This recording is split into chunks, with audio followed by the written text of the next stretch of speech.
ये है रोहन, एक 26 साल का यंग इंजीनियर और दूसरों की तरह इसके भी सपने हैं कि इसको एक सक्सेसफुल करियर मिले और जिसके लिए रोहन रोज 10 से 12 घंटे काम करता है। उसके बाद भी रोहन का बॉस उसको पोक करता है कि उसको संडे को भी काम करना चाहिए अगर उसको दूसरों की तरह सक्सेसफुल होना है तो। उसके बाद रोहन संडे को भी 10 से 12 घंटे काम करता है। इतना काम करने के बाद ना तो रोहन को अपनी फैमिली गैदरिंग में जाने का टाइम मिल पाता था, ना ही उसको एक्सरसाइज या जिम जाने का, और ना ही वो अपने दोस्तों के साथ छुट्टी मनाने जा पाता था।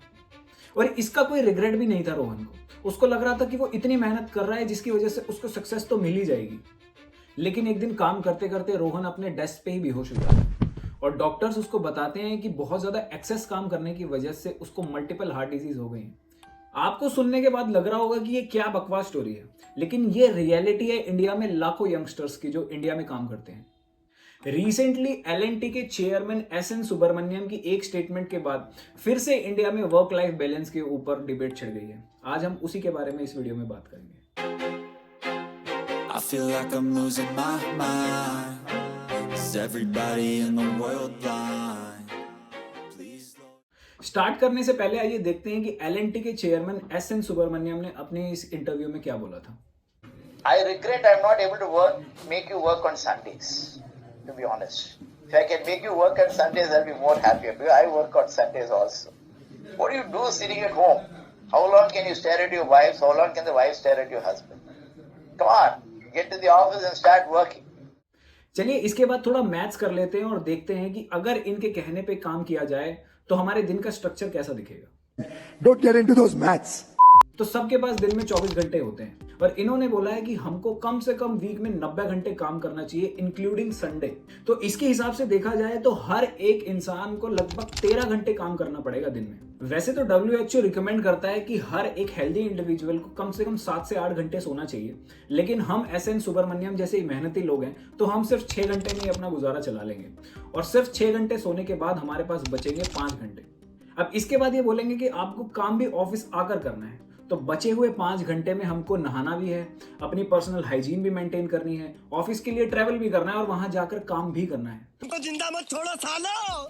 मुझे पर्सनली ऐसा लगता है कि जब भी कोई इंडियन कंपनी के फाउंडर, सीईओ या चेयरमैन किसी पॉडकास्ट या इंटरव्यू में बैठते हैं तो वो अपने सोचने समझने के सेंसेस सारे खो देते हैं। रिसेंटली एक पॉडकास्ट में ओला के सीईओ ने बोला था, I work 20 hours a day, 7 days a week. Wow. So 140 hours, 20 hours a day, 7 days a week.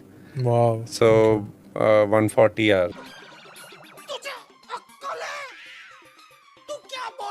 अब भावेश अग्रवाल कह रहे हैं कि वो 20 घंटे काम करते हैं हफ्ते के 7 दिन, यानी कि बचे हुए 4 घंटे में वो सोते भी हैं, नहाते भी हैं, धोते भी हैं और सब कुछ अपने पर्सनल काम निपटा लेते हैं। अब ये कितनी सेंसलेस बात है और सिर्फ लाइमलाइट लेने के लिए दी गई स्टेटमेंट ज्यादा लग रही है। और ये बात मैं सिर्फ अपने पर्सनल पॉइंट ऑफ व्यू से नहीं कह रहा हूँ। WHO की भी ये रिकमेंडेशन है कि हफ्ते में अगर आप 55 घंटे से ज्यादा काम करते हैं तो 35% ज्यादा चांसेस हैं कि आपको स्ट्रोक आ जाएगा और 17% ऐसे चांसेस हैं कि आपकी हार्ट डिजीज से मौत हो सकती है। लेकिन फिर भी हमारी इंडियन कंपनी के जो टॉप मैनेजमेंट के लोग हैं उनका सारा फोकस इसी बात पे होता है कि हमारे यहाँ के लोग कितने घंटे काम करते हैं, जबकि उनका focus quantity of working hours से हटकर क्वालिटी ऑफ वर्क पे होना चाहिए।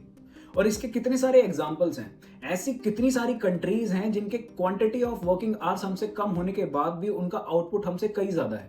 एक टर्म होता है जीडीपी पर आवर वर्कड। ये किसी भी कंट्री के लेबर की प्रोडक्टिवनेस दिखाता है कि उस कंट्री के लेबर्स कितना प्रोडक्टिवली काम करते हैं। और ऐसे ही कितने एग्जांपल्स हैं जैसे कि जर्मनी और फिनलैंड, जिनकी वीकली वर्किंग आवर्स सिर्फ 37 घंटे हैं, लेकिन उनका जीडीपी पर आवर वर्कड हमसे कई ज्यादा है। तो ये चीज हमको दिखाती है कि क्वांटिटी ऑफ वर्किंग आवर्स इतना मायने नहीं रखता है अगर क्वालिटी ऑफ वर्क ज्यादा अच्छा है तो। लेकिन इंडिया में तो ऑर्गेनाइजेशन अपने एम्प्लॉयज को स्लेव्स की तरह ट्रीट करती हैं।